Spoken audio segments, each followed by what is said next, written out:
Great, thanks. Hi, my name is DJ Didana. I'm the co-founder and chief operating officer of the Entrepreneurial Finance Lab.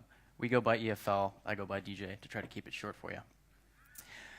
We are the world's first thin file emerging market credit scoring company, trying to tackle a $1.5 trillion problem that banks face in emerging economies, which is how do you bank the unbankable?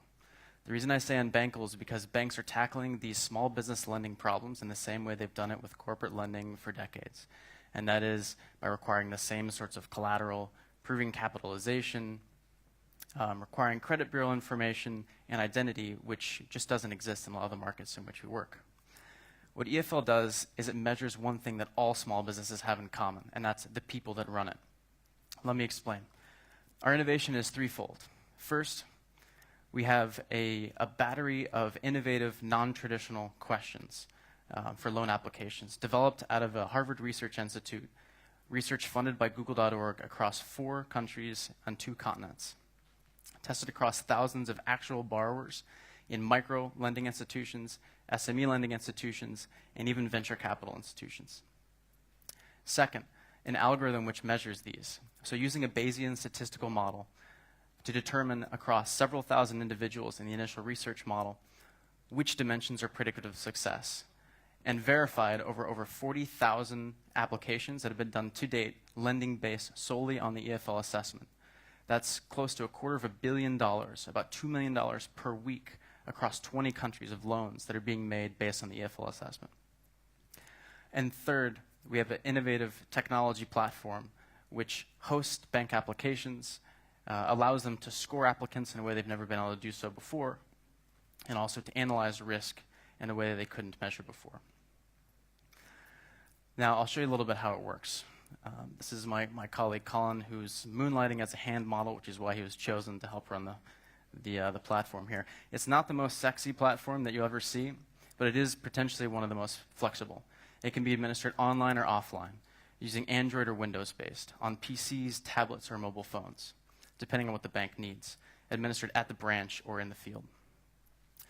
Now, essentially, what the assessment measures is 2 broad characteristics. One, someone's willingness to repay, and second, someone's ability. Now, willingness basically comprises of 2 factors, someone's honesty and ethics. You can't just ask someone, are you an honest person? Have you ever told a lie? Obviously, you're not going to get much out of that. But what the research shows and what our data actually indicate is that someone's view of the external world around them actually predicts how honest and ethical they are. So in South Africa, they call these suitcase loans. You show up to the bank, you put the money in a suitcase, and you never see you again. Now, questions like these, what percentage of managers steal from their company, can actually lead to show whether or not they're going to default, and can change the default rate by up to 8%. So let's answer 40% here. The other component is someone's ability, entrepreneurial ability. There's 3 components to this. First of all, someone's personality. So again, over this research that's not only academic-based, but also proven in actual lending done against it, you see that someone's personality, their optimism, their drive, what's called locus of control. Do you believe the future is within kind of your hands or just kind of external events acting upon you? Will kind of prove to see whether or not they repay the loan. So when good things happen to me, it's usually because of luck. Let's say I disagree. Third, someone's business skills. So not like whether or not they have an MBA, but basically 4 fundamental things that determine whether or not they're going to be successful in business. So can you manage inventory? Do you know the difference between sales and profits? For example, this, which is the most important for your business? Better prices, better quality, personal relationships. There's no right or wrong answer here, but it does go to show kind of how they view the world around them. Let's say quality here. And then finally, intelligence.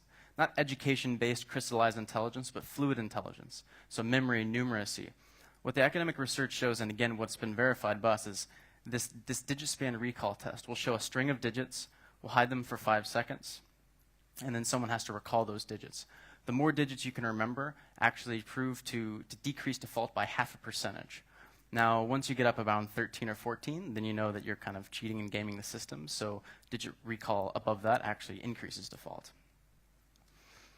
So what happens is the loan officer is administering this assessment. Traditionally, you might have to have a 2-hour or so application. You're sitting with the client. This is all kind of done by the client themselves at their place of business, freeing up the loan officer to count inventory, perform referral calls, other aspects of being a loan officer and a business banker. Now we'll switch to the PC. While this is happening, EFL is scoring the applicant and delivering it into a secure web application on the back end of a bank server. So let's take a look at one of the applicants here. What it enables you to do is look through, see the decision of the loan, the score, the actual risk, the loan amount that they've been approved for. This is obviously all kind of set by cutoffs with the bank itself. See the process of the loan among the application status, really give them some more analytics as to what's happening on their back end. Let's take a closer look into the applicant themselves. More information so you can look at the applicant's picture. Identification is a big issue in a lot of the markets in which we work. So capturing their picture as a form of identification, capturing their fingerprint. Actually, the act of capturing a fingerprint, even if you don't do anything with it, has been shown to reduce default by up to 40%, taking pictures of inventory, et cetera.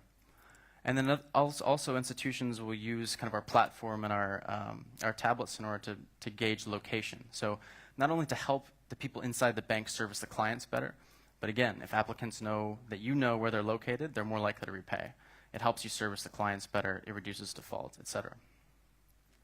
So essentially what you have here is a way to gain information on individuals that you couldn't lend to before. Have another type of information, more sophisticated information on individuals that you have been able to lend to before. And more broadly, understanding about an actual individual's capabilities and quality, which enable small business lending. So EFL has been expanding across the globe. Recently, we've expanded to Southeast Asia and Indonesia. We're looking for innovative bank partners where we can help you guys bank the unbankable. Thanks.